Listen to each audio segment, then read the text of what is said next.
गोड महात्म्य नाही, तर आचार्यांच्या कार्याचं स्मरण, त्यांच्या कार्याची उजळ मला आज जो विषय दिला पुढे मांडले.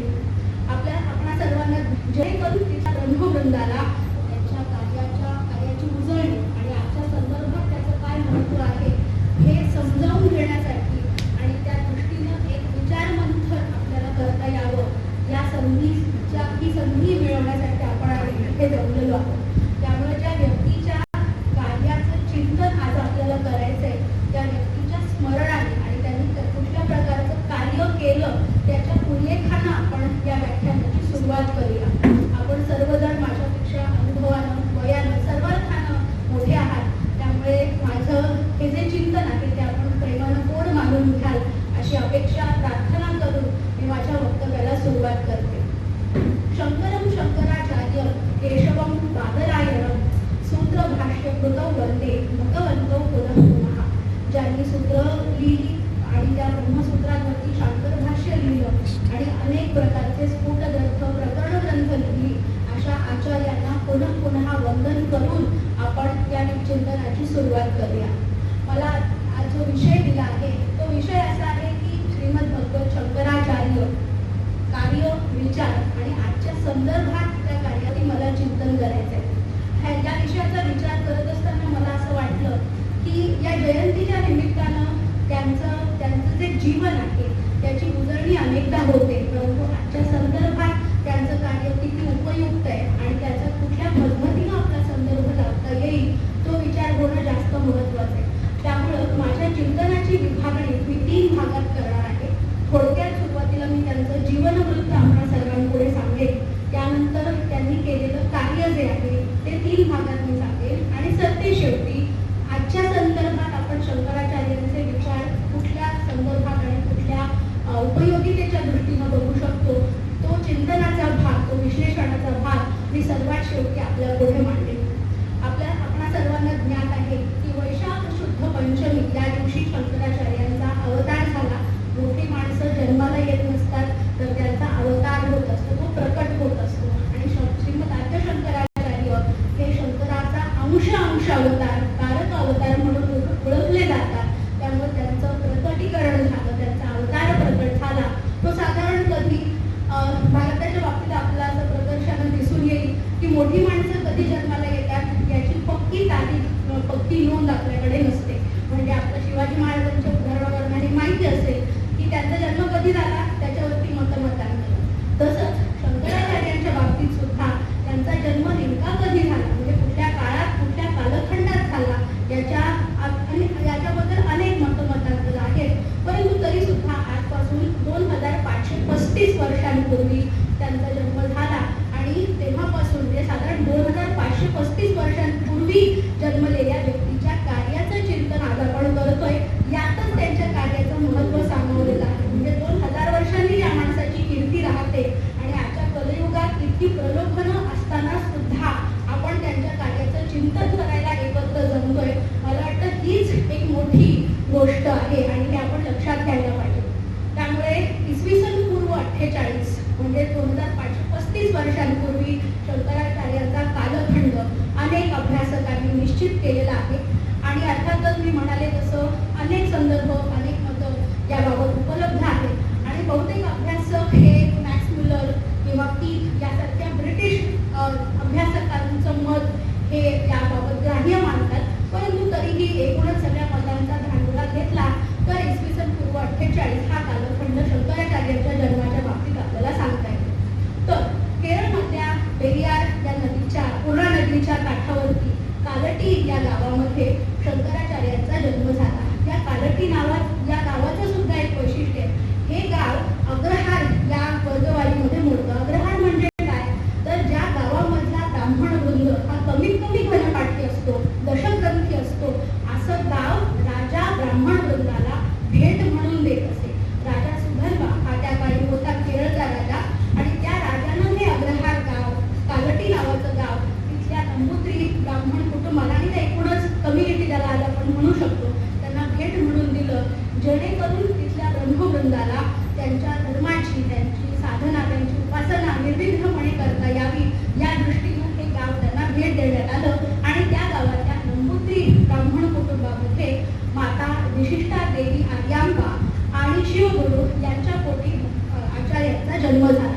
आता ह्या जन्माची पण कथा फार सुरस आहे. म्हणजे विद्याधिराज स्वामी हे आचार्यांचे आजोबा, ते सुद्धा प्रकांड पंडित होते. त्यांचे पुत्र शिवगुरु यांनी सुद्धा सगळी शास्त्र वेद यांचं अध्ययन केलेलं होतं. त्यांचा विवाह विशिष्टा देवी यांच्याशी झाला, परंतु त्यांना पुत्रप्राप्ती मात्र होत नव्हती. आणि अशा वेळेला पुत्र व्हावा यासाठी त्यांनी चंद्रमौलीश्वराची प्रार्थना केली आणि चंद्रमौलीश्वराच्या प्रसादानं त्यांना पुत्र प्राप्त झाला. परंतु म्हणजे आपल्यापैकी खूप जणांना हे माहिती आहे की भारतामध्ये असे अनेक नररत्न, असे अनेक महात्मे होऊन गेले ज्यांचा जन्म हा भगवंताच्या प्रसादाने होतो. परंतु इथे गंमत अशी की भगवंतानं शिवगुरु आणि माता आर्यांबा यांना विचारलं की तुम्हाला अल्पमती परंतु दीर्घायू असा पुत्र हवा आहे की प्रचंड पंडित परंतु अल्पायुषी असा पुत्र हवा आहे. तेव्हा तत्क्षणी त्यांनी उत्तर दिलं की पुत्र अल्पायुषी असला तरी सुद्धा चालेल, परंतु तो ज्ञानी असायला हवा. तर असा ज्ञानी परंतु अल्पायुषी पुत्र तुला प्राप्त होईल असा आशीर्वाद भगवान शंकराच्या अशा आशीर्वादानं आचार्यांचा जन्म झाला. आणि म्हणून आजही आपण बघितलं तर सगळ्या शंकराचार्यांच्या चारी मठांमध्ये चंद्रमौलीश्वराची स्थापना आणि चंद्रमौलीश्वराची पूजा ही नित्यपूजेमध्ये होत असते. हा संदर्भ तिथून आपल्याला सापडतो. तर पुत्रप्राप्ती झाली आणि अगदी लहानपणापासूनच बाळाचे पाय पाळण्यात दिसावेत त्याप्रमाणे आचार्यांच्या बुद्धीची चुणूक त्या सर्व ग्रामस्थांना मिळत होती. आणि दिवसामासी आचार्य हे त्यांच्या बुद्धिमत्तेच्या जोरावर ज्ञानशास्त्रामध्ये पारंगत होत होते आणि एक एक पायरी चढत होते. दुर्दैवानं त्यांच्या पित्याचा मृत्यू लवकर झाला आणि नंतर विशिष्टा देवी मातेनं अत्यंत कष्टानं त्यांचं पालन पोषण केलं आणि हे करत असताना त्यांचं शिक्षण मात्र चालू ठेवलं. अर्थात आचार्य हे ऋतंभरा प्रज्ञा प्राप्त होते आणि अत्यंत प्रतिभेचा हा माणूस, परंतु त्यांना या संसार पाशातून मुक्त होऊन संन्यास मार्गाची ओढ मात्र लागली होती. परंतु संन्यास घेण्यासाठी मातेची परवानगी लागते. आपल्या शास्त्रामध्ये तुम्ही अविवाहित असाल तर मातेची परवानगी लागते आणि विवाहित असाल तर तुमच्या पत्नीची परवानगी घेतल्याशिवाय तुम्हाला संन्यास घेता येत नाही. त्यामुळे मातेची परवानगी हवी. मग त्यासाठी शंकराचार्यांनी एक अगाध लीला रचली. एके दिवशी माता आर्यांबा हा या त्यांच्या गावातल्या देवीच्या मंदिरामध्ये प्रार्थनेसाठी जात असताना म्हणजे काय म्हणे उन्हाचा त्रास किंवा इतर काही कारणामुळे त्यांना चक्कर आली आणि भोवळ येऊन त्या खाली पडल्या. ही वार्ता आचार्यांना कळताच त्यांनी देवीची प्रार्थना केली आणि त्या गावातून जाणारी जी पूर्ण नदी आहे तिचा प्रवाह वळवला आणि जेणेकरून त्या नदीचा प्रवाह त्यांच्या घराजवळून वाहू लागला. आता घराजवळ नदी त्यामुळे आईचे देवीला त्या नदीच्या काठाकाठानं मंदिरात जाण्याचे जे कष्ट होते ते मात्र वाचले. पुढे काय झालं तर त्यांना ही गोष्ट जेव्हा लक्षात आली की माझी आई तितक्या सहजी मला संन्यास घेऊ देणार नाही तर काहीतरी लीला करायला लागली. एके दिवशी नदीमध्ये उभं राहून गायत्रीचं पुनश्चरण करत असताना आचार्यांचा पाय एका मगरीनं धरला. म्हणजे आपल्यापैकी बऱ्याच जणांना ही कथा माहिती असेल की आचार्यांचा पाय मगरीनं पकडला आणि गावातल्या काही लोकांनी ही वार्ता माता आर्यांबेला सांगताच त्या तिथं धावत गेल्या. आणि मग आचार्यांनी सांगितलं की आई तू संन्यास दीक्षा मला घेण्याची परवानगी दे तरच ही मगर माझा पाय सोडेल. आणि त्यांनी तसं रचलं होतं, ज्या प्रकारची योजना होती तसंच झालं आणि त्या मगरीने त्यांचा पाय सोडला आणि तत्क्षणी आचार्य संसाराचा पाश सोडून संन्यास दीक्षा घेण्यासाठी निघाले. हा जो त्यांच्या जीवन वृत्तांतातला एक भाग आहे. त्याच्यानंतर त्यांच्या जीवनामध्ये अनेक वळणं आहेत आणि त्यातला सगळ्यात महत्त्वाचा टप्पा म्हणजे त्यांच्या गुरूंचं त्यांना झालेलं दर्शन.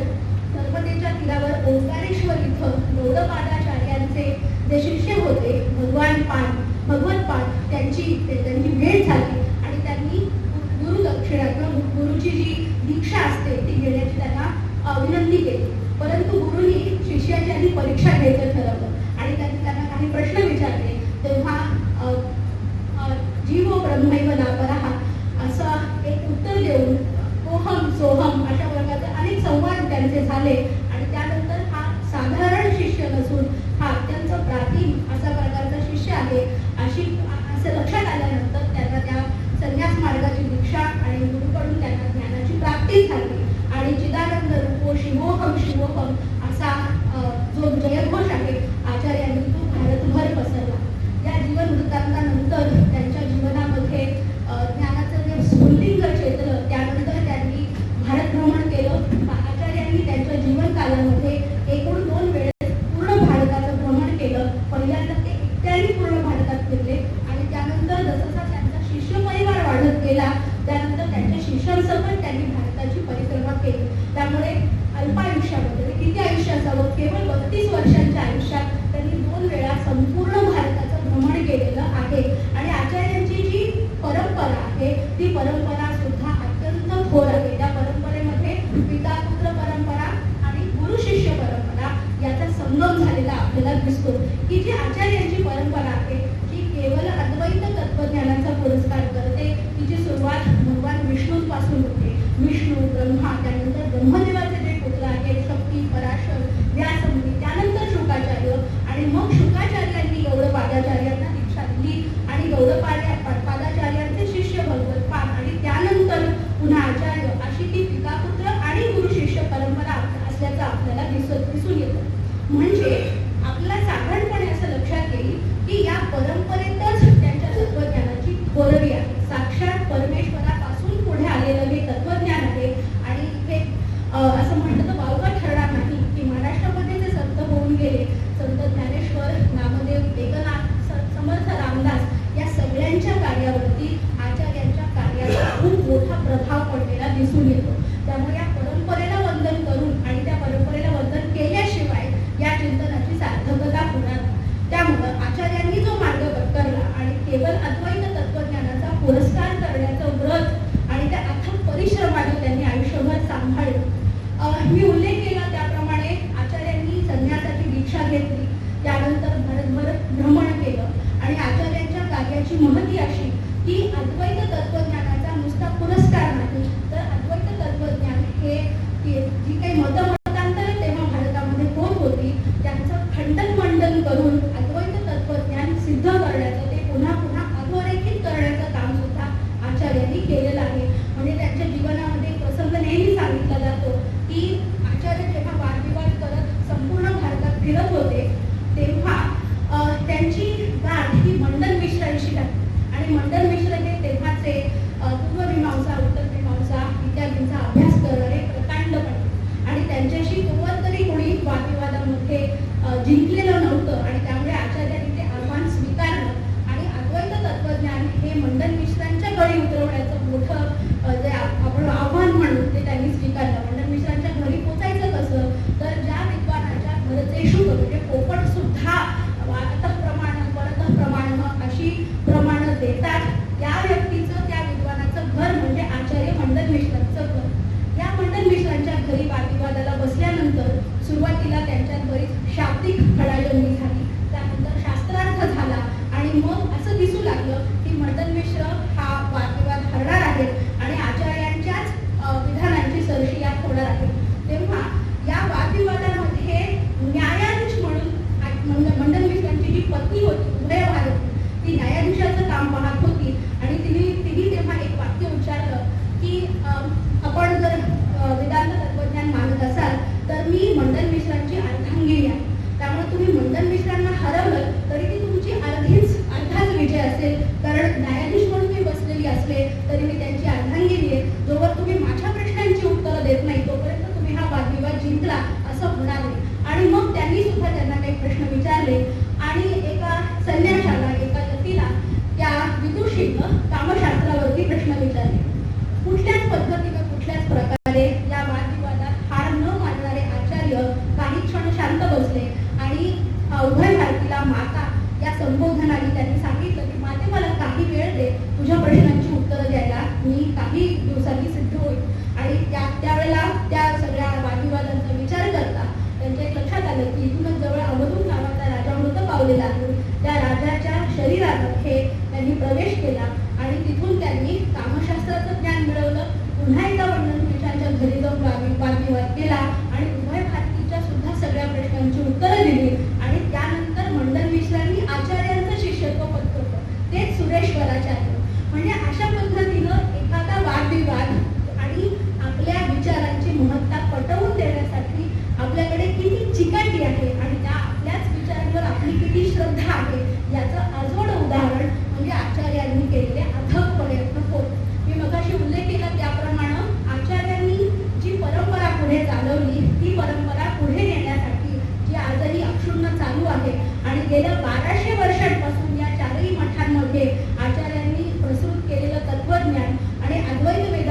अभ्यास होतो अशा चारही मठांची स्थापना आचार्यांनी केली. म्हणजे बद्री, उत्तराखंड, त्यानंतर द्वारका, पुरी आणि त्यानंतर शृंगेरीचं मठ अशा 4 मठांची स्थापना आचार्यांनी केली. आणि प्रत्येक मठाला एकेका वेदाच्या कार्य सोपवलं आणि आचार्य त्यानंतर हिमालयात जाऊन त्यांनी देह ठेवला. हा एकूण जीवन वृत्तांत लक्षात घेतल्यानंतर आपल्याला असं दिसेल की आचार्यांचं काम हे केवळ आणि केवळ तत्वज्ञ म्हणून बघितलं तर ते थोडंसं अपुरं ठरेल. श्रीमद आद्य शंकराचार्य ह्या व्यक्तीचं व्यक्तित्व समजावून घ्यायचं असेल तर त्यासाठी आपल्याला त्यांच्या व्यक्तिमत्वाचे 3 पैलू लक्षात घ्यावे लागतील. एक म्हणजे तत्वज्ञ म्हणून आणि अद्वैत वेदांताचे आध्वर्य म्हणून त्यांनी केलेलं काम. दुसरं म्हणजे कवी म्हणून त्यांनी केलेलं शास्त्र रचना किंवा साहित्य रचना असं म्हणता येईल. आणि त्यानंतर लोकसंग्रहाचं काम. त्यामुळं आपण जेव्हा म्हणतो की आचार्यांनी इतकी स्तोत्र रचली किंवा आचार्यांनी अद्वैत तत्वज्ञानाचा पुरस्कार केला तर त्याचा अर्थ असा होतो की आध्यात्मिक जगतात किंवा तार्किक पातळीवरती तत्वज्ञान आणि ते विशेषतः अद्वैत तत्वज्ञानाचा पुरस्कार ही त्यांच्या कार्याची फक्त एक बाजू आहे. आणि तिथे तत्वज्ञ म्हणून आचार्य अद्वितीय ठरतात. ते लोकोत्तर कार्य आहेच, परंतु त्यांच्या हे लक्षात आलं की जेव्हा आपण ब्रह्म सत्यम जगत मिथ्या हा विचार लोकांपुढे मांडतोय पण या निर्गुण ब्रह्माची उपासना करायला सामान्य साधकाला ती साधना करणं अवघड आहे. म्हणजे आपण एखाद्या सामान्य व्यक्तीला ब्रह्मसत्यम जगत मिथ्या असं म्हणालो तर त्या माणसाच्या बुद्धीची झेप तिथपर्यंत जाईल का? किंवा प्रत्येक साधकाला ब्रह्म हे सत्य आहे आणि जग मिथ्या आहे हे पटेल का? तर आचार्यांच्या स्वतःच्या शिष्याने त्यांना एकदा प्रश्न विचारला आणि तो सुद्धा प्रसंग फारच म्हणजे लोकप्रिय आणि व्यासपीठांवरती त्याचं उदाहरण दिलं जातं की भारत भ्रमण करत असताना आचार्यांच्या शिष्याने त्यांना विचारला आणि तो प्रसंग असा झाला होता की वनातून फिरताना एक सिंह त्या जम्मू पुढे उभा राहिला आणि अर्थातच भीतीपोटी सगळेजण सैरावैरा पडू लागले. दुर्दैवाने कोणाची काही हानी झाली नाही. थोड्या कालखंडाने सगळे एकत्र जमले आणि तेव्हा एका शिष्याने आचार्यांना प्रश्न विचारला की आचार्य, जर ब्रह्म सत्य आहे आणि जग मिथ्या आहे तर तो सिंह सुद्धा मिथ्याच नव्हे का? आणि जर असं असेल तर आपण सगळे का पळालो? त्यावर आचार्यांनी दिलेलं उत्तर हे फार मार्मिक आहे. काही लोक असं म्हणतात की तिथेच आचार्यांच्या अद्वैत तत्वज्ञानाची हार झाली, परंतु तसं नाही. पण हा कथेचा फक्त अर्धाच भाग आहे. पुढचा भाग असा की आचार्यांनी त्या शिष्याची योग्यता बघून त्याला असं उत्तर दिलं की जर आपण म्हणतोय की तो सिंह सुद्धा मिथ्या आहे तर आपण केलेलं पलायन हे सुद्धा मिथ्याच असेल ना. त्यामुळे आपण सत्याच्या कुठल्या पातळीवर उभे राहून त्या घटनेकडे बघतो हे महत्वाचं आहे. मग त्यांच्या लक्षात असं आलं की जर माझा स्वतःचा शिष्य असा अज्ञानमूलक प्रश्न विचारू शकतो तर सामान्य साधकाला निर्गुण ब्रह्माची प्राप्ती ही अशक्य कोटीतली बाब आहे. म्हणून त्यांनी भक्तीचा मार्ग दाखवला. म्हणजे कर्मनिष्ठ भक्ती मार्ग जोपासणारा कवी आणि पंडित असं मी आचार्यांचं वर्णन करेन. तर त्यांनी भक्ती मार्ग लोकांपुढे ठेवला म्हणजे काय केलं तर त्या काळी परिस्थिती इतकी अवघड होती की आस्तिकांबरोबर नास्तिक मतांचा खूप दबदबा होता. पचपचपुरी माजली होती. बौद्ध मत, जैन मत आणि त्यांच्या बरोबरच वामाचारी, कापाली अशा अनेक प्रकारचे संप्रदाय पंथ हे उदयाला आलेले होते. आणि विशेषतः बौद्ध संप्रदायाला त्याला मी धर्म म्हणणार नाही पण धर्म एकच आहे, तो म्हणजे हिंदू धर्म. त्यामुळे बौद्ध संप्रदायाला सम्राट अशोकाकडून राजाश्रय मिळाला होता आणि त्याला म्हणजे शास्त्रांमध्ये बौद्ध विप्लव असं नाव आहे. याचा अर्थ असा होतो की चारी बाजूंनी बुद्ध संप्रदायाचा जो प्रसार अफाट वेगाने होत होता त्याच्यामुळं वेदप्रामाण्य लोक नाकारू लागले होते. वेदातलं तत्वज्ञान हे त्याला आजच्या काळामध्ये सेकंडरी सबस्टँडर्ड म्हणता येईल अशा प्रकारचं आहे. अशा प्रकारचं मत प्रसृत होऊ लागलं होतं आणि या सगळ्या मतांच्या गडबड्यात वेदांचं ज्ञान विळंकृत होऊन हिंदू धर्म संपुष्टात येईल की काय अशा प्रकारची भीती निर्माण झाली होती.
सगळ्या मठांची व्यवस्था लावण्यासाठी सुद्धा त्यांनी एक ग्रंथ लिहिला. त्याचं नाव मठामनाय असं आहे. म्हणजे आजही त्या मठाच्या शिष्यांची नियुक्ती कशी असावी, आचार्यांची नियुक्ती कशी असावी, आणि आपल्याकडे आचार्य या संज्ञेचं सुद्धा एक सूत्र आहे. म्हणजे त्याला आपण प्रस्थानत्रयी म्हणतो. भगवद्गीता, उपनिषद आणि ब्रह्मसूत्र याच्यावरती स्वतंत्र बुद्धीनं भाष्य करणाऱ्या विद्वानाला आचार्य असं म्हणतात. तर ह्या आचार्यांची नियुक्ती कशी व्हावी इथपर्यंतची सगळी सूत्र त्यांनी मठामनाय या ग्रंथामध्ये लिहून ठेवलेली आहे. आचार्यांनी प्रकरण ग्रंथ सुद्धा लिहिले. प्रकरण ग्रंथ म्हणजे काय, तर वेदांतामध्ये ज्या काही संज्ञा आलेल्या आहेत त्या संज्ञांचं स्पष्टीकरण करणारं पुस्तक म्हणजे प्रकरण ग्रंथ होय. तर अशा प्रकरण ग्रंथांची सुद्धा त्यांनी रचना केली. म्हणजे मला असं वाटतं की आजच्या भाषेत ज्याला आपण डेमोक्रेटायझेशन म्हणतो, लोकशाहीकरण करणं आणि जे ज्ञान वेदांमध्ये सामावलेलं आहे ते ज्ञान लोकांपर्यंत सामान्य भाषेमध्ये पोहोचवणं, हे अशी धाराव्रत आचार्यांनी घेतलं आणि म्हणून त्यांच्याकडून एवढ्या प्रचंड प्रकारची साहित्य निर्मिती होऊ शकते. त्यामुळे कवी म्हणून, एक साहित्यिक म्हणून सुद्धा आचार्यांचं काम हे खूप मोठं आहे. आणि माझ्या विवेचनात आलं त्यानुसार आचार्यांनी लोकसंग्राहकाची सुद्धा भूमिका अत्यंत अत्यंत निष्ठेनं केली. 4 मठांची स्थापना तर केलीच, पण त्याबरोबरीनं मोठं आव्हान होतं ते म्हणजे खंडन मंडनाच्या आधारानं उपनिषद वाक्यांमध्ये ज्या नास्तिक मतांनी जो विरोधाभास दाखवला होता तो विरोधाभास तर्कदृष्ट्या खोडून काढून त्या उपनिषदांचं जे तत्वज्ञान आहे त्याला सूत्ररूपानं गुंफणं हे आचार्यांचं सगळ्यात मोठं योगदान आहे. आणि फक्त नास्तिक मतांनाच दोष देऊन चालणार नाही, अगदी आस्तिक मतांमध्ये सुद्धा मोठा विसंवाद होता आणि त्यांनी समाजामध्ये दुही पेरण्याचं काम केलं होतं. म्हणजे आपल्यापैकी काही लोकांना माहिती असेल की आपल्याकडचा शैव वैष्णव हा वाद खूप सुप्रसिद्ध आहे. जे लोक शैव असतात ते भगवान विष्णूला मानत नाही आणि जे वैष्णव असतात ते भगवान शंकराला मानत नाही. फक्त इथपर्यंतच गोष्ट थांबत नाही, तर काही गाणपत्य संप्रदायाचे आहेत, काही शाक्तपंथी आहेत. तर अशा सगळ्या संप्रदायांना एका सूत्रात गुंफून एक समन्वयी अशी पंचायतन पूजा आचार्यांनी रूढ केली. पंचायतन पूजा म्हणजे काय, तर आपल्याकडे प्रामुख्याने 5 संप्रदाय हे सांगितले जातात: शौर, कौमार्य, गाणपत्य, शाक्त, शैव आणि वैष्णव. तर यांच्यामध्ये जो काही श्रेयवाद होता की माझाच देव कसा मोठा, तर आचार्यांनी त्याच्यामध्ये समन्वयाची भूमिका आणली की तुम्हाला तुमची जी उपास्य देवता असेल तिची पूजा तर तुम्ही कराच, पण इतर देवतांना सुद्धा तुमच्या रोजच्या पूजेमध्ये स्थान द्या. आणि त्यातून त्यांनी पंचायतन पूजा आणली आणि या 5 संप्रदायांमध्ये असलेला वाद त्यांनी कायमचा मिटवला. त्यामुळे आपण जर आचार्यांची पंचायतन पूजा रोजच्या परिपाठात करत असू तर आपली जी उपास्य देवता असते, सामान्य भाषेत त्याला कुलदेवता असं म्हणतात, तर ती कुलदेवता ही मध्यभागी असते आणि इतर 4 देवता या 4 कोपऱ्यांना असतात. त्याला पंचायतन पूजा असं म्हणतात. ही पंचायतन पूजा आचार्यांनी रूढ केली आणि त्यामुळे आस्तिक मतांमध्ये असलेला जो वाद होता तो आचार्यांनी तर्कदृष्ट्या खोटून काढून एक समन्वय साधण्याचं काम केलं. आणि म्हणून आचार्यांचं काम हे महत्त्वाचं ठरतं. कारण बऱ्याचदा असं होतं की लोकांना असं वाटतं की हिंदू धर्माचे संप्रदाय असतील म्हणजे त्यांच्यामध्ये कुठले वाद नाही किंवा त्यांच्यामध्ये एकसूत्रता आहे. तर दुर्दैवानं अशी परिस्थिती नाही आहे. कारण इथे एक मोठा मुद्दा असा सांगितला जातो की बऱ्याच अभ्यासकांच्या मते आचार्य एकेश्वरवादी होते. म्हणजे ते एकाच ईश्वराला मानायचे. खरं बोलायचं तर ते फक्त ब्रह्माला म्हणजे ब्रह्म हे तत्व मानायचे, परंतु तसं यथार्थ नाहीये. कारण आपण एकेश्वरवादाची आजची झालेली शक्ल आणि अब्राहमिक रिलिजनच्या प्रभावामुळे आज जगात जे चाललंय ते बघतो. आचार्यांनी कधीही एकेश्वरवादाचा पुरस्कार केला नाही, तर अनेकेश्वरवादाचा पुरस्कार केला. त्यामुळे उपास्य दैवत अनेक असली तरी सुद्धा तात्विकदृष्ट्या ब्रह्म हेच आनंद आहे आणि या ब्रह्मानंदाची प्राप्ती म्हणजेच मोक्ष आणि त्यालाच मायेचं निराकरण असं एक सूत्र आचार्यांनी मांडलं. आचार्यांच्या बाबतीत असंही म्हटलं जातं की आचार्य मायावादी होते. आता माया म्हणजे काय आणि आचार्यांनी कुठल्या दृष्टीनं हा जो ब्रह्मसत्यम जगन्मिथ्या हा वाद मांडला, तर इथे या प्रसंगी मला 2 गोष्टी स्पष्ट करायच्या आहेत. एक म्हणजे ज्याला आपण ब्रह्म म्हणतो ते पारमार्थिक सत्य, ते शाश्वत सत्य. परंतु हे सत्य समजण्यापूर्वी व्यक्तीला, साधकाला त्याच्या साधनेची आणि विचारांची एक पातळी गाठावी लागते. आणि ती पातळी गाठण्यापूर्वी आपण ज्याच्यामध्ये गुंतलेलो असतो त्याला व्यावहारिक सत्य असं म्हणतात. म्हणजे आपल्याला असं वाटतं की मला आत्ता जे दिसतंय, माझ्या इंद्रियांना जे जाणवतंय तेच खरं, बरोबर ना?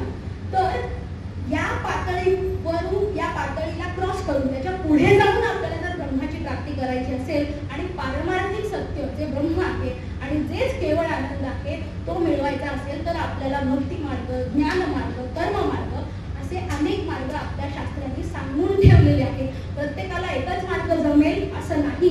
त्यामुळे त्यांनी ज्ञाननिष्ठा, कर्मनिष्ठा, भक्तिनिष्ठा असे अनेक मार्ग सांगितले आणि त्याचा धागा जोडून आपण जर महाराष्ट्रातल्या संतांच्या कार्याचा विचार केला तर मला वाटतं संतश्रेष्ठ ज्ञानेश्वर ज्यांनी ज्ञानेश्वरीमध्येच भाष्यकाराती वाट पुसतू असा स्पष्ट उल्लेख करून ठेवलेला आहे. किंवा गणपतीचं वर्णन पहिल्या अध्यायात करताना संत ज्ञानदेवांनी बौद्ध मतवार्तिकांचा अशा प्रकारे गणपतीचं वर्णन करताना उल्लेख केलेला आहे. एकनाथी भागवतामध्ये सुद्धा आचार्यांच्या कार्याचा उल्लेख झालेला आपल्याला दिसतो. याचा अर्थ असा होतो की तेव्हा जी परंपरा आचार्यांनी रूढ केली तिचा भारतातल्या अनेक संतांवर विशेषतः महाराष्ट्रातल्या सगळ्या संतांच्या कार्यावरती ठसा उमटलेला आपल्याला दिसतो. आणि इथे प्रकर्षानं एक गोष्ट जाणवते ती म्हणजे आचार्यांच्या कार्याचं सगळ्यात जास्त अनुकरण कुठल्या संतांच्या चरित्रात दिसून येतं ते म्हणजे संत रामदास, संत श्रेष्ठ श्री रामदास. कारण त्यांनी जे काही मठ स्थापना केली आणि त्यांनी 11 मारुतींची पण स्थापना केली आणि त्यानंतर देव मस्तकी धरावा अवघा खंडकल्लोळ करावा अशा प्रकारचं जीवन चरित्र जर कुठल्या संतांचं असेल तर ते म्हणजे रामदास. दुर्दैवाने रामदासांचा दासबोध किंवा त्यांचं 49 श्लोक इतर साहित्य असेल त्याचा या अंगाने अभ्यास महाराष्ट्रात फारसा झालेला नाही. त्यामुळे आपण आपला चष्मा बदलला तर आपल्यालाच उपलब्ध असलेलं साहित्य आपण हे वेगवेगळ्या प्रकारे आणि वेगवेगळ्या दृष्टिकोनातून बघू शकतो. त्यामुळे भारताचं धार्मिक परिदृश्य आणि एका वेगळ्या चौकटीत भारताचा जो तत्वज्ञानाचा गाभा आहे तो मांडण्याचं महत्त्वाचं काम आचार्यांनी केलं. आणि आस्तिक तसेच नास्तिक अशा दोन्ही प्रकारच्या मतमतांतरांमधून वेदोखिलो धर्म मूलक म्हणजे आपल्या धर्माचा एकमेव जो केवळ आधार आहे तो म्हणजे वेदांत तत्वज्ञान. ते सुद्धा अद्वैत वेदांत जे तत्वज्ञान आहे तेच आपल्या धर्माचं मूळ आहे हे पुन्हा पुन्हा अधोरेखित करण्याचं काम आचार्यांनी केलं. अनेक अभ्यासकांच्या मते आचार्यांचं कार्य जर एका ओळीत सांगायचं असेल तर अष्टवर्षे चतुर्वेदो, द्वादशे सर्व शास्त्रवेद, षोडशे कृतवान भाष्य, द्वादशे गुढीरभ्यगा म्हणजे 8व्या वर्षी ज्यांनी वेदांचं ज्ञान मिळवलं त्यानंतर त्यांनी सर्व शास्त्रांचं ज्ञान हे केवळ 12व्या वर्षी मिळवलं. त्यानंतर 16व्या वर्षी ज्यांनी ब्रह्मसूत्र शांकर भाष्य लिहिलं आणि 32व्या वर्षी समाधी घेतली.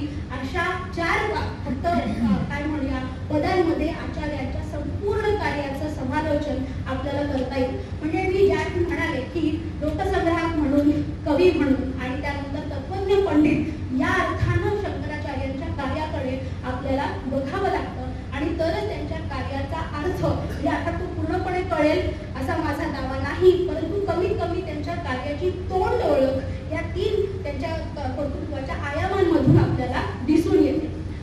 त्यामुळे मी सुरुवात अशी केली होती की त्यांचं कार्य आणि आजच्या संदर्भात त्यांच्या कार्याचं महत्त्व काय आहे अशा 2 स्तरांवरती मला लढायचं आहे. तर जो पहिला भाग होता की आचार्यांचं साधारण जे काही कर्तृत्व आहे किंवा कार्य, जीवन ज्याला आपण म्हणू शकतो, त्यांची जीवनी ती थोडक्यात अशी मांडता येईल. परंतु आजच्या संदर्भात आपण शंकराचार्यांना कुठल्या प्रकारे मांडू शकतो? कारण आज आपण बघतोय की एकूणच जगाचं जे पोलरायझेशन झालंय, जे विभाजन होत आहे आणि त्यातून मानवाला ज्या समस्या भेडसावत आहेत तर त्या समस्यांचं उत्तर, त्याचं निराकरण आपल्याला आचार्यांच्या तत्वज्ञानामध्ये मिळेल का हे मोठं प्रश्नचिन्ह आहे. आणि त्यानंतर दुसरं मला एक इथं सांगावं असं वाटतं की आचार्यांनी पुरस्कृत केलेलं हे जे अद्वैत तत्वज्ञान आहे ते अद्वैत तत्वज्ञान is not a system of belief, it is a system of reason.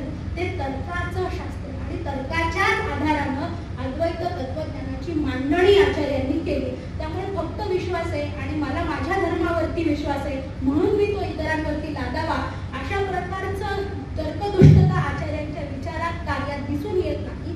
तर केवळ आणि केवळ तर्काच्या आधाराने त्यांनी त्यांचं कार्य आणि अद्वैत वेदांताचा पुरस्कार कर्मभर केलेला आहे.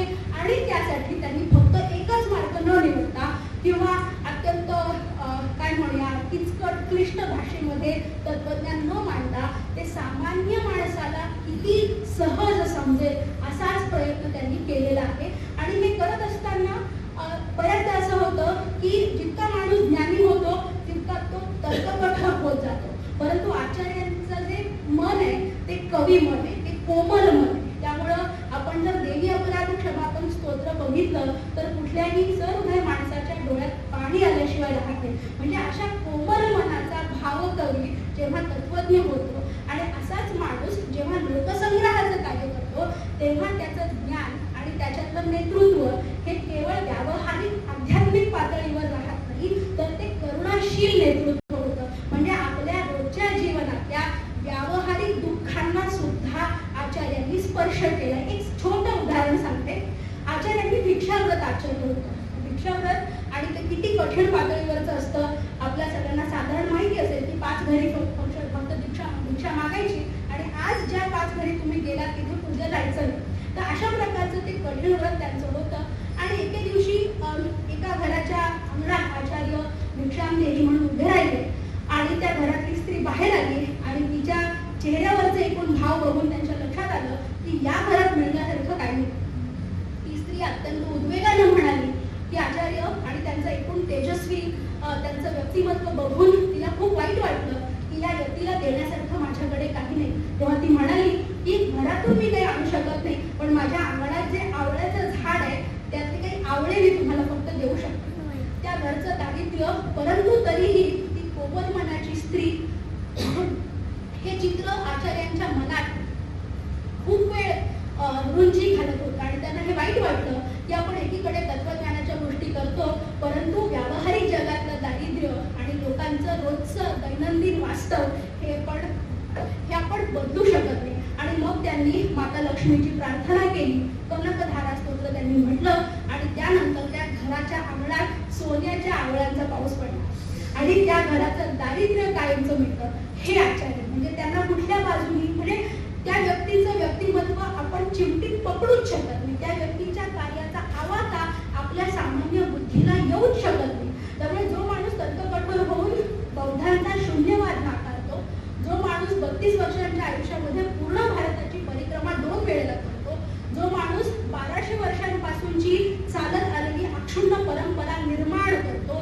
4 मोठे मठ स्थापन करतो, त्या माणसाचं इतकं भावकोमल हृदय असू शकतं आणि अशाही प्रकारचे तत्वज्ञ आपल्या संस्कृतीत, आपल्या इतिहासात होऊन गेले, याचा खरं तर सार्थ अभिमान आणि त्याचा खरं तर मी म्हणेन गर्व आपल्याला असायला हवा की अशा धर्मामध्ये आपण आज जन्माला आलोय आणि त्या व्यक्तीच्या कार्याचं आज आपण चिंतन करतो.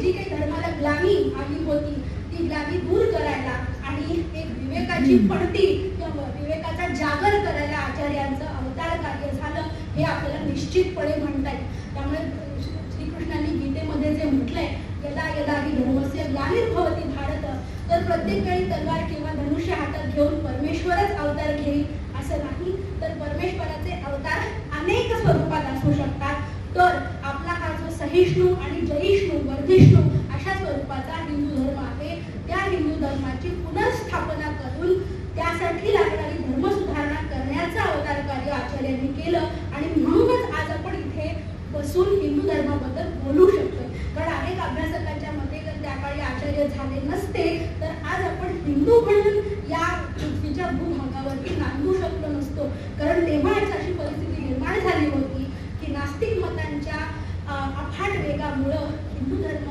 नष्ट नाही, पण मी त्याला लुप्त असा शब्द वापरेन की तो लुप्त झाला असता की काय अशा प्रकारची भीती निर्माण झाली होती. आणि मुळातच वेद आणि वेदांत, ज्याला उपनिषद असं म्हणतात, त्यातलं ज्ञान हे खूप गहन आणि गुह्य अशा स्वरूपाचं आहे. त्यामुळे जोवर तुम्हाला त्या ज्ञानाची खोली लक्षात येत नाही तोपर्यंत त्या ज्ञानाचं जे काही प्रकटीकरण आहे किंवा त्याची जी समज आपल्याला यायला हवी ती येऊ शकणार नाही. त्यासाठी भाषा, त्यासाठी त्या साहित्याचा आवाका हे सगळं असायला हवं.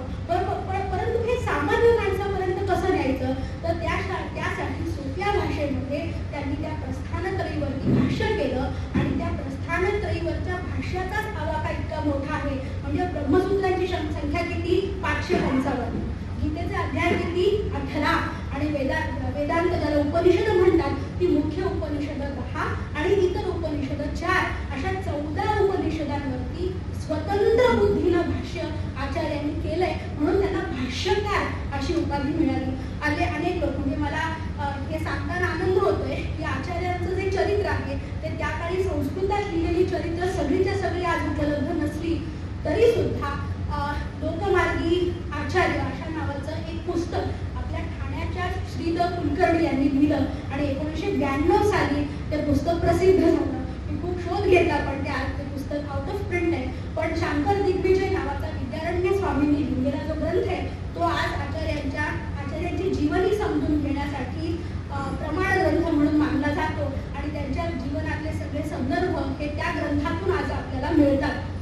त्याशिवाय अनेक भाषांमध्ये आचार्यांचं चरित्र लिहिलं गेलं, परंतु त्यातही संस्कृतात लिहिलेली मूळ चरित्र आणि त्याचे झालेले जे काही अनुवाद आहेत जे आज कुठे कुठे उपलब्ध आहेत त्याच्या आधारेच आचार्यांचं जीवन आपल्याला समजून घेता येतं. तरी सुद्धा आपल्याला माहिती असणारे जे आजचे साहित्यिक आहेत म्हणजे डॉक्टर सच्चिदानंद शेवडे असतील किंवा अगदी रामदास शास्त्री आठवले त्यांच्या प्रवचनांमध्ये म्हणजे शेवडे सरांनी तर पुनरुत्थान नावाची कादंबरी आचार्यांच्या जीवनावर लिहिली आहे.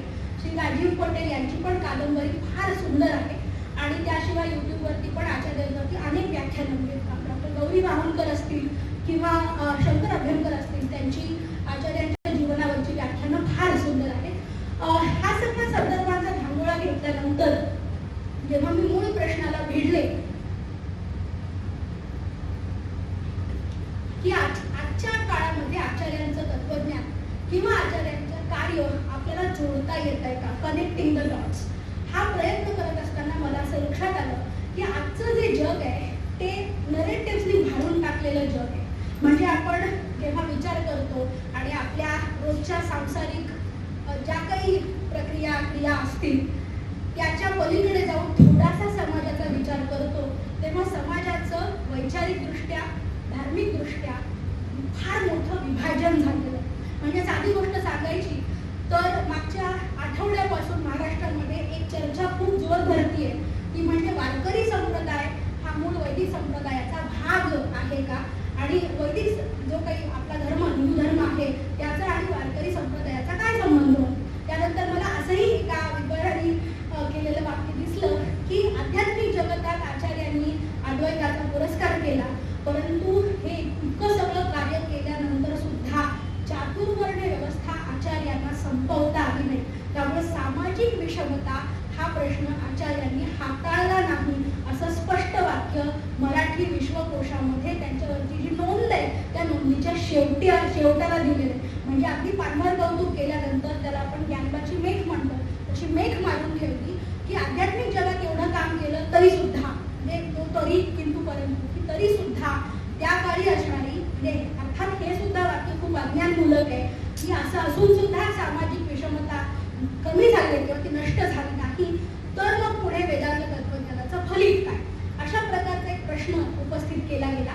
त्यानंतर आचार्यांच्या एकूणच तर त्यांनी जे तार्किक विचार मांडले उपनिषद वाक्यांवरती त्यांनी जे काही भाष्य केलं त्याच्यावरती सुद्धा काही तत्वज्ञानात्मक दृष्टीनं आक्षेप घेतले जातात. परंतु आपल्या रोजच्या जीवनाशी संबंधित असणारे जे आक्षेप आहेत त्यानुसार मला असं आढळलं की आचार्यांचं जे तत्वज्ञान आहे ते मायावादी होते का नव्हते, त्यानंतर ते एकेश्वरवादी होते की नव्हते, या सगळ्या प्रश्नांच्या बरोबरीनं सामाजिक विषमतेच्या दृष्टीनं आणि ज्या प्रश्नाशी आम्ही रोज लढतो आहोत त्या प्रश्नाच्या दृष्टीनं त्यांच्या विचारांचा काही संदर्भ आपल्याला घेता येतो.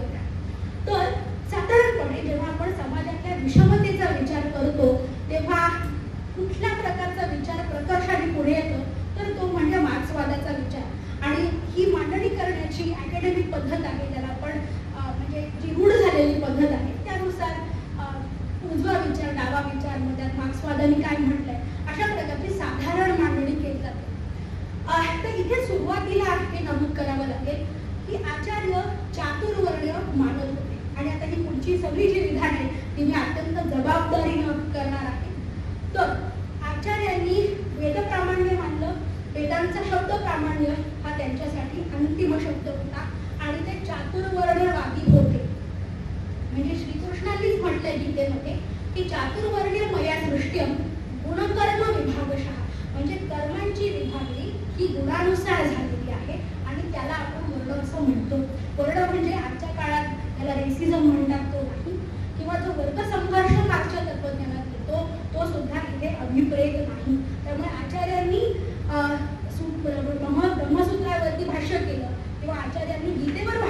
केलं किंवा टीका लिहिली याचा अर्थ त्या विचाराच्या त्या विरोधात होते असा नाही. त्यांनी वर्ण मांडला. म्हणजे ही जी चातुर्वर्ण्याची व्यवस्था होती ती त्यांनी पाळली. आणि आज सुद्धा तुम्ही शंकराचार्यांच्या कुठल्याही मठात गेलात तर तिथले आचार्य वर्ण व्यवस्था पाळतात. आता वर्ण व्यवस्था म्हटल्यानंतर आपल्या डोळ्यासमोर येतं ते म्हणजे 4 वर्णांमध्ये समाजाची झालेली विभागणी, ब्राह्मण, क्षत्रिय, शूद्र आणि वैश्य. मुळात आपण जेव्हा तत्कालीन समाजाचा विचार करतो तेव्हा या वर्णांमध्ये कुठल्याही प्रकारचा वर्ग संघर्ष किंवा वर्गभेद नव्हता. वर्णभेद, वर्गभेद आणि जाती व्यवस्था या 3 वेगळ्या गोष्टी आहेत. आपल्या समाजाने जो स्वीकारला प्राचीन भारतामध्ये तो होता वर्ण. मी त्याला वर्णभेद म्हणणार नाही तर वर्णाचं वर्गीकरण नियम म्हणेल, ज्याला आपण 4 वर्णांमध्ये समाजाची विभागणी म्हणतो. मार्क्सवाद्यांनी मांडला तो वर्गभेद आहे. वर्गभेद म्हणजे काय? आहे रे आणि नाही रे यांच्यातला फरक, किंवा ज्यांच्याकडे आहे संसाधन आहेत त्यांचा आहे रे वर्ग, संसाधन नाही तो नाही रे वर्ग. तशा प्रकारचा वर्ग संघर्ष भारतातल्या कुठल्याही म्हणजे ज्यांना त्यांचे वैदिक धर्म मानतात किंवा सनातन हिंदू धर्म मानतात ती लोक हा अशा प्रकारचा वर्गभेद मानत नाही. आणि जाती व्यवस्था हा मुळातच ज्याला भारतीय भूमीवरती कुठलाही आधार नाही असा हा प्रकार आहे. म्हणजे जाती हे नावच मुळी पोर्तुगीजांच्या नंतर आपल्या देशामध्ये आलं. त्यापूर्वी आपल्याकडे जाती अस्तित्वात नव्हत्या. आणि याला अतिशय सबळ प्रमाण असं द्यायचं तर आपल्याकडे जो काही वर्णभेद आपण म्हणतो किंवा वर्णाचं वर्गीकरण आपण जे 4 प्रकारात केलेलं आहे त्या प्रत्येकाला समान अधिकार होते. म्हणजे उभयवादीचं उदाहरण मी दिलं तर स्त्री असून सुद्धा तिला वेदांचा शास्त्रार्थ करण्याचा अधिकार होता. त्यामुळे स्त्रियांना आणि शूद्रांना वेदाधिकार नव्हता हे आचार्यांच्या काळी तरी नव्हतं. आणि कुठल्याही विद्वानाच्या एकूण जीवनाचा आणि कार्याचा तुम्ही आधार घेतला तर अशा प्रकारचा कुठलाही अनधिकार असा कुठलाही संदर्भ तुम्हाला सापडणार नाही. म्हणजे वर्णभेद असला तरी 4ही वर्ण समान होते. त्यांच्यात विषमता, सामाजिक दरी असा प्रकार नव्हता. फक्त त्यांना वाटून दिलेली कामं मात्र वेगळी वेगळी होती. म्हणून आपल्याकडे 2 उदाहरणं नेहमी सांगितली जातात. ते म्हणजे के.एस. लाल यांनी history of caste system in India अशा नावाचं खूप चांगलं पुस्तक लिहिलं आहे. आणि त्यात त्यांनी उल्लेख केलेला आहे की आपल्याकडे प्राचीन काळी शूद्रांना सुद्धा राज्य करण्याचा अधिकार होता. म्हणजे गुजरात प्रांतामध्ये परमार, साळुंकी अशा आडनावाची जी माणसं आहेत ती पूर्वी राज्यकर्ते होते. परंतु जसजशी परकीय आक्रमणं होत गेली तसतसं त्यांचा ऱ्हास होत गेला आणि म्हणून त्यांचं राज्यपण हिरावलं गेलं. हे के.एस. लाल त्यांनी त्यांच्या पुस्तकामध्ये नमूद करून ठेवलेलं आहे. म्हणजे शूद्रांना वेदाधिकार होता का? होता. शूद्रांना राज्य करण्याचा अधिकार होता का? तो सुद्धा होता. परंतु नंतर परकीय आक्रमणं जशी होत गेली तसतसं आपल्याकडचा जो वर्ण जो त्याला भेद असं नाव पुढे आलं ते सगळं परकीय आक्रमणापासून सुरू झालं. आणि याला जास्त कोणी भर दिला किंवा याला खतपाणी कुणी घातलं असेल तर ते म्हणजे ख्रिस्ती मिशनरी. म्हणजे आपल्याकडे नसलेला जातीचा प्रकार किंवा जाती व्यवस्था ही बळकट करण्याचं आणि त्याचा वणवा पसरवण्याचं काम जर कोणी केलं असेल तर ते ख्रिश्चन मिशनऱ्यांनी केलं. आणि त्यानंतर इस्लामी आक्रमणं जशी होत गेली तसतसं आपल्यामध्ये धर्मसंघर्ष सुद्धा उभा राहिला आणि आपल्या लोकांना हिंदू धर्मातल्या लोकांना इस्लाम आणि ख्रिश्चन मानणाऱ्या लोकांशी कायमचा संघर्ष आपल्याला करावा लागला. त्यामुळे आपण जेव्हा हे म्हणतो की 4 वर्ण त्यांची विभागणी त्यानंतर आश्रम व्यवस्था या कुठल्याही व्यवस्थेमुळे कधीही सामाजिक विषमतेला कुठल्याही प्रकारचं समर्थन मिळालं नाही. अगदी आंबेडकरांनी सुद्धा खूप वेळ शूद्रात या त्यांच्या पुस्तकामध्ये शूद्रांची प्राचीन भारतातली परिस्थिती सांगत असताना असे कुठलेही उल्लेख केलेले नाहीत की त्यांना खालच्या दर्जाची कामं करावी लागायची आणि जी काही वर्णनं आपल्याला आज ऐकवली जातात तशी कुठल्याही प्रकारची परिस्थिती त्या काळात नव्हती असे उल्लेख आंबेडकरांनी सुद्धा केलेले आहे. म्हणजे आपण या सामाजिक विषमतेचा विचार करतो तर त्याचा मूळ हे वैदिक धर्मामध्ये किंवा आपल्या तत्कालीन समाज व्यवस्थेमध्ये नाही तर ते आपल्या समाज व्यवस्थेमध्ये अंतर्भूत करण्याचं पाप हे ख्रिश्चन आणि इस्लामिक राज्यकर्त्यांनी केलंय हे आपल्याला आधी समजून घ्यावं लागेल. आणि हे समजून घेतल्यानंतर त्या दृष्टीनं आपल्याला आपल्या धर्माची जी शिकवण आहे तिचा सुद्धा आपल्याला एक प्रकारचा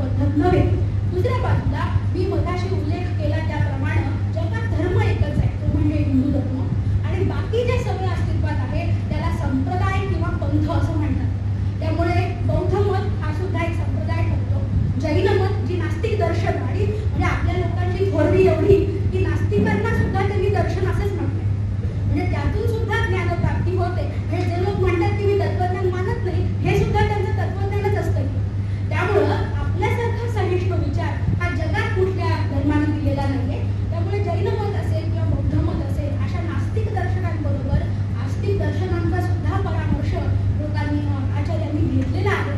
त्यामुळे आजच्या काळामध्ये अतिशय उपयुक्त आणि अतिशय प्रस्तुत अशा प्रकारचा मूळ विचार जर कोणी मांडला असेल तर तो शंकराचार्यांनी मांडला. आणि त्यांचं जे काम आहे ते काम पुढे नेण्याचं व्रत त्यांच्या चारही मठांमध्ये ते कार्य आज चालू आहे. त्यामुळं सुबुद्ध जनतेने किंवा ज्यांना या कार्याची किमान तोंड ओळख आहे त्यांनी अत्यंत डोळस अशा दृष्टीनं या सगळ्याकडे बघितलं पाहिजे.